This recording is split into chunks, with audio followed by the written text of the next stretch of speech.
तो उन तक सूचना जानी चाहिए, उनको सूचना लेनी चाहिए। लेने के बाद संबंधित पक्षों से बात करके, कार्यालय में या थाने में बात करके ये बताना चाहिए कि भाई आप क्यों ऐसा कर रहे हो?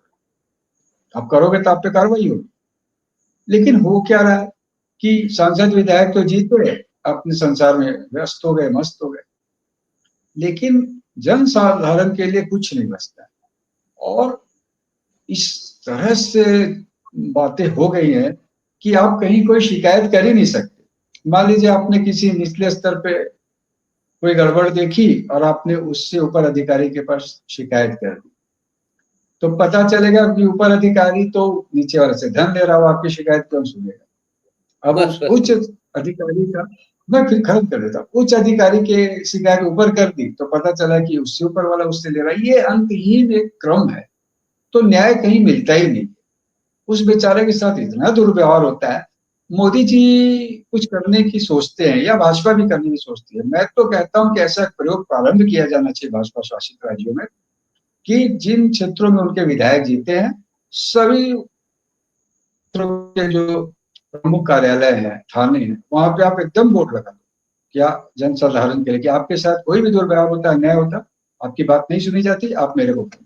देखिए कितना बड़ा परिवर्तन आ जाएगा। और वो सच्चा जनप्रतिनिधि होगा जो जनता के ऊपर अत्याचार को कम करेगा, उसके प्रति एक रक्षक ढाल के रूप में उभर के आएगा।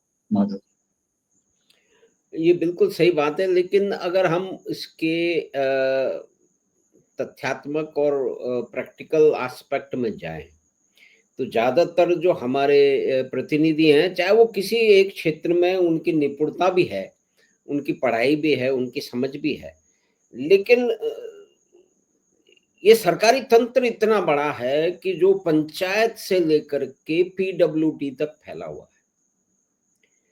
और यहाँ पे एक योजना है, एक है कि सलाहकार रखे जा रहे हैं। वो सलाहकार सिर्फ वो ही रखे जा रहे हैं कि उस पूरे तंत्र के प्रतिनिधि हैं। जैसे कोई भी ऊटपटांग योजना आ जाए, उसमें वो कहते हैं कि ऐसी तो योजना इस देश में नहीं है, ये हमें करना चाहिए। उसमें जनता का धन व्यय होता है और वो एक तरह से जो अफसरों की और कुछ और नेताओं की भी जो मिली भगत है और कॉन्ट्रैक्टर की, उसमें जुड़ जाते हैं। उस अफसर को अधिक सक्षम माना जाता है जो 10 करोड़ का प्रोजेक्ट 40 करोड़ का प्रोजेक्ट बना दे, उसमें चारों तरफ से अलंकारित करके, और जो काम 10 करोड़ में हो सकता है उसको जनता के 40 करोड़ रुपए ये स्वाहा कर देते हैं। और सलाहकार वो हैं जो कि इस तंत्र के जो है पिट्ठू हैं। ये कई बार कुछ सलाहकार जो हैं जो कि वास्तविक में जानकार हैं और वास्तविक में अपने क्षेत्र के रखते हैं, तो उनसे मैं बात करता हूं तो कहते हैं कि भाई साहब आप किस दुनिया में हो, हम तो जाते ही नहीं है क्योंकि हमारी कोई बात ही नहीं सुनता। और वो उन्हीं को पसंद करते हैं कि जो उनके हाँ में हाँ में। तो ये पूरा तंत्र जो है वो सरकारी जो जो जनता का धन है उसको नष्ट करने के लिए, अधिकतर, मैं ये नहीं कह रहा हर क्षेत्र में, अधिकतर जनता को नष्ट करने में लगा हुआ है। सरकारी क्षेत्र में और सेंट्रल गवर्नमेंट में या कि राज्य में हजारों करोड़ के प्रोजेक्ट बढ़ रहे हैं, वो उससे आधे कास्ट में हो सकते हैं। लेकिन गांव में जो 2 लाख के प्रोजेक्ट हो सकते हैं उसका रिजल्ट 0 है, और ऐसे प्रोजेक्ट हजारों हैं। तो आप देखिए कितने धन का अपव्यय हो रहा है। तो कहने का मतलब ये है कि ये जो पूरा तंत्र है, इसके ऊपर एक जागरूक या सचेत नागरिकों का एक एक ओवरसाइट कमेटी होनी चाहिए। क्योंकि एक, चाहे वो एमएलए हो या एमपी हो, वो इतनी जगह से इनपुट, उसको इनपुट देगा कौन? आज हाँ पुलिस मैं बता रहा थाने, हूँ, नहीं, हाँ मैं जो मैं बता रहा हूँ, अगर थाने में वैसा बोर्ड लग जाएगा ना तो एक नैतिक भय होगा। किसी अधिकारी को कार्यालय में लग जाएगा तो नैतिक भय होगा कि व्यक्ति अगर फोन कर दिया तो मेरे से पूछा तो जाएगा कि आप ये क्या कर रहे हो, आपने क्या एक्शन लिया, इस पे क्या कार्रवाई हुई। हाँ, उसके लिए नेता को भी सत्यनिष्ठ होना पड़ेगा। तो मैं इसीलिए तो भाजपा से अपील कर रहा हूँ कि एक ये प्रयोग मोदी जी भी करके देखे ना, अपने सारे सांसद और विधायकों को निर्देश दे दें कि आपके क्षेत्र के हर थाने में आपका बोर्ड होना चाहिए, आपके क्षेत्र के हर महत्वपूर्ण कार्यालय में जहाँ जन सामान्य को आना जाना पड़ता है वहां आपका बोर्ड होना चाहिए। उनसे दुर्व्यवहार नहीं हो, उनके साथ अन्याय नहीं हो। देखिए माधव जी, जो भ्रष्टाचार योजनाओं में होता है, वो जनता को अप्रत्यक्ष प्रभावित करता है। लेकिन ये जो है ना, ये भ्रष्टाचार नहीं है, ये अत्याचार और भ्रष्टाचार का मिश्रण है। ये जी, आपका सब कुछ छीन लेता है। आप कल्पना भी नहीं कर सकते किस तरह का व्यवहार होता है। जी, तो जी, ये बहुत घातक स्थिति है, सबसे घातक है। सबसे पहले इसको रोकना है। पुलिया में भ्रष्टाचार, पुल में भ्रष्टाचार, ठीक है, उस पर भी कार्रवाई होनी चाहिए। लेकिन अगर थाने में आपके साथ दुर्व्यवहार होता है, एक तो आपके साथ कोई अपराध हो जाता है, आप थाने जाते हो, वहां थाने वाला आपका पक्ष लेने के स्थान पे आपसे दुर्व्यवहार प्रारंभ कर देता है। तो आप समझिए उस व्यक्ति की मनोस्थिति कैसी रहेगी। मेरे पास तो बहुत व्यक्तिगत उदाहरण है इस तरह की बिल्कुल सही परिस्थितियों बात, के। तो बिल्कुल इसको सही रोकना बात। बहुत आवश्यक है। और संभव हो तो किसी फोरम पे ये बात आप भी उठाइए, या मैंने तो बोलिए, राजस्थान सरकार को बोलिए कि भाई आप एक ऐसा प्रयोग करके देखो। मैं अपने तरफ से ये बातें भेज रहा हूँ ऊपर भी, लोगों को कह रहा हूँ। लेकिन अगर ये प्रारंभ हो गया, या आपके क्षेत्र के विधायक है उनको बोलिए कि आप ऐसा करो। भाई विधायक, हमने उसको अपना प्रतिनिधि बनाया, तो इसके लिए भी बनाया ना कि हमारे ऊपर कोई शासकीय अत्याचार हो तो वो सामने आएगा ना, उसके पास शक्ति है, संविधान की शक्ति है, संपर्क सूत्र है। नहीं अच्छा करेगा तो अगली बार चुनाव हारेगा, अच्छा करेगा तो जीतेगा। तो इस पे काम करना अभी सबसे आवश्यक हो गया। नहीं, नहीं तो बिल्कुल आप अगर किसी क्षेत्र में कलेक्टर कलेक्टर बनते हैं, तो कलेक्टर का दायित्व क्या है? उस क्षेत्र का विकास हो, वहाँ उद्योग लगे, वहाँ जीविका के अच्छे साधन हो, व्यवस्थाएं अच्छी हो, यही ना होना चाहिए किसी कलेक्टर का। कि इस आधार पे कितने कलेक्टरों का मूल्यांकन होता है बताइए। कि ये जयपुर के क्षेत्र में थे तो जीडीपी जयपुर की 10% थी, दूसरे आए तो 15% हो गई। होता है क्या? कभी ऐसा सुने हैं? नहीं, नहीं, कभी नहीं, ऐसा आकलन वो देखा? नहीं, वो तो आपने देखिएगा, कलेक्टर तो एक सरकार का नुमाइंदा वो करे। यहाँ पे जो अमेरिका में है, कम से कम सारी जो मेयर का सिस्टम है कि वो अल्टीमेटली पीपल्स रिप्रेजेंटेटिव है, वो एक सिस्टम है, उसके नीचे बाकी सब है वो। तो यहाँ पे एक नाम मात्र का है, उसमें कुछ है नहीं। या, लेकिन शशांक भाई, ये एक बहुत ही महत्वपूर्ण बात है, और निश्चय ही इसके अंदर कोई इस तरह का होगा कि कोई ऐसी साइट बने कि जहाँ पे हर सब्जेक्ट के बारे में व्यक्ति अपनी जो है वो शिकायत दर्ज कर पाए, और कुछ लोग उसको नहीं देखें। साहब, हाँ, नहीं, अरे वो मैं सब बता रहा हूँ, मैं तो आपको बता रहा हूँ। इसको ना माधव, इसको एकदम सीधा रखना होगा। हम साइट बना देंगे ना, कोई साइट को देखेगा नहीं, कोई कुछ बोलेगा नहीं। अब बेचारा आप समझो एक धोती वाला निर्धन व्यक्ति है, वो किसी थाने में गया या किसी कार्यालय में गया। अब उस बेचारे को साइट का क्या पता, कहाँ से लिखेगा? पर वो बोर्ड पढ़ सकता, क्या लिखा हुआ है, बड़ा बड़ा अक्षरों में लिखा रहेगा, नहीं, आपके वो साथ तो कोई होना ही झगड़ा। चाहिए, वो तो होना ही चाहिए, वो तो होना चाहिए। मैं कहने का मतलब ये है हाँ, मैं कि आपको और भाई, बता रहा हूँ। जी, हाँ, ये जब तक इस तरह की व्यवस्थाएं हम नहीं लाएंगे, और भी इस दिशा में कार्य हो सकती है, इसको और भी सुधारा जा सकता है, इससे मैं मना नहीं कर रहा।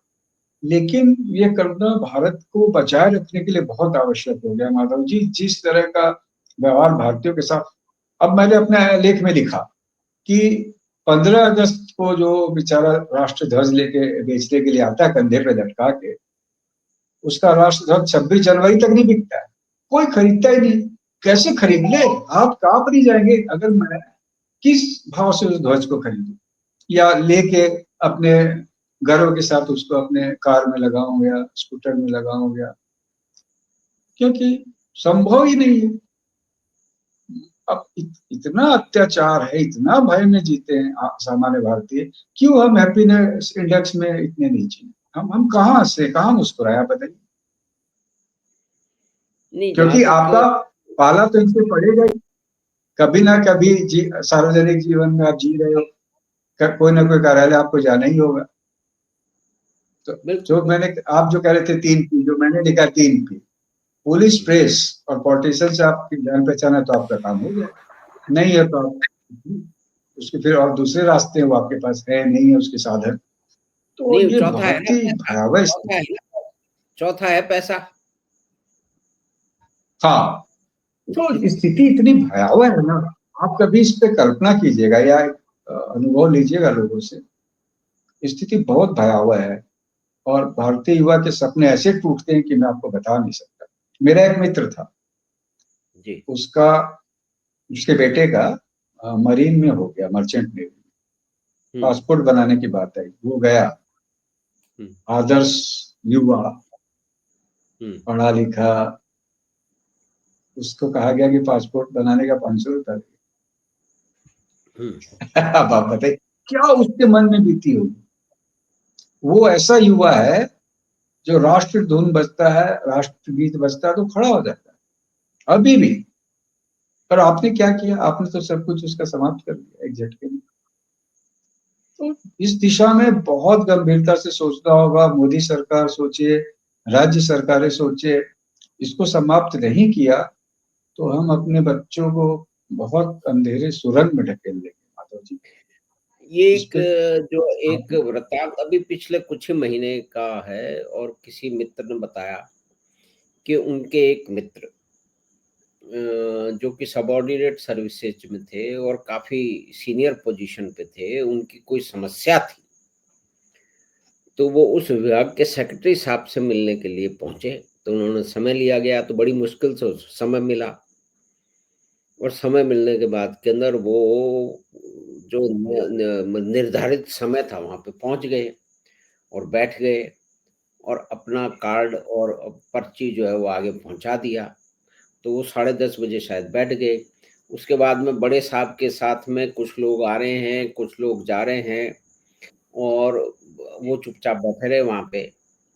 5:30 बजे पहले जो है वो कि भई साहब लंच के लिए जा रहे हैं, तो साहब लंच के लिए चले गए और फिर लंच से अपने हिसाब से वापस आ गए। वो महाशय वहीं बैठे रहे। वहीं की सरकारी कैंटीन में जाकर के उन्होंने जो भी कुछ था वो कर लिया, फिर वापस आके जम गए। अब 5:30 बजे तक जो वो बड़े साहब बाहर निकले।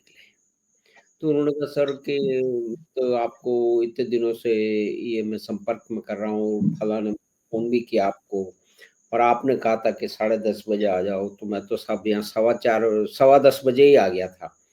लेकिन मैं तो आपसे मिल नहीं पाया।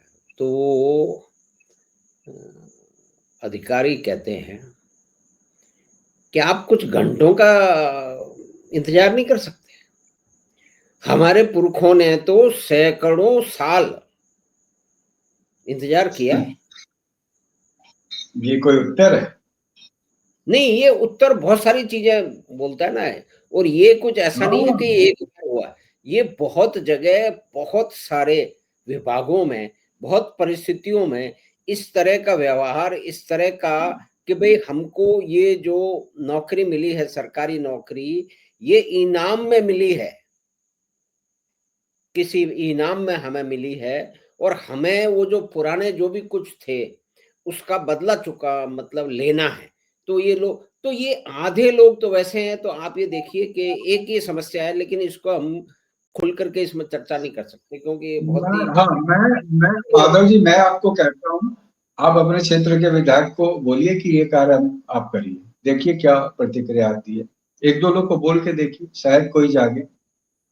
अगर ये कार्य हो जाएगा जो हमने बोर्ड लगाने की बात की, क्योंकि मैंने एक देखा है ना कि हमारे यहाँ अधिक शुचिता का आप कोई बात कहेंगे ना, तो लोग या तो आपको मूर्ख समझेंगे, आपको देखते ही भागेंगे। इस ऐसा भी मेरा उदाहरण है। हाँ, ये है। तो हमने हाँ, बहुत सारे आरटीआई लगाई शशांक भाई, हाँ, तो हाँ, एक हाँ। में बहुत सारे आरटीआई लग गई, तो एक महाशय ने हमसे पूछा, नए अफ़सर आए थे कि साहब आप काम क्या करते हैं? आप आरटीआई लगाने का काम करते हैं क्या? मैंने कहा आरटीआई लगाने का कोई काम होता है? कहता है साहब होता है। तो मैंने कहा कैसे होता है? तो उन्होंने उदाहरण दिए। तो मैं सुनकर के मैंने कहा भी वो आपका अनुभव होगा लेकिन हम ये काम नहीं करते हैं। आप उत्तर दीजिए इसका, फिर बताएँगे आपको। तो ये एक तंत्र ऐसा खड़ा हो चुका है, उसके बहुत सारे कारण हैं, लेकिन उस तंत्र को परास्त कैसे किया जाए, ये रातों-रात तो हो नहीं सकता। निश्चय इसमें एक समय लगेगा, क्योंकि जो तंत्र 70 वर्ष में खड़ा हुआ है, वो 7 साल में या कि 15 साल में नहीं निपटेगा। मतलब ये एक वास्तविकता है, ये कुछ किसी का बचाव नहीं है। क्योंकि पूरी की लेकिन पूरी जो बाबूडम की व्यवस्था है, वो अपने अपने अधिकारों को, अपनी शक्तियों को बचाने में लगी हुई है। इसीलिए तो उन्होंने एक तरह से लेटरल एंट्री था उसको समाप्त कर दिया। रोक दिया।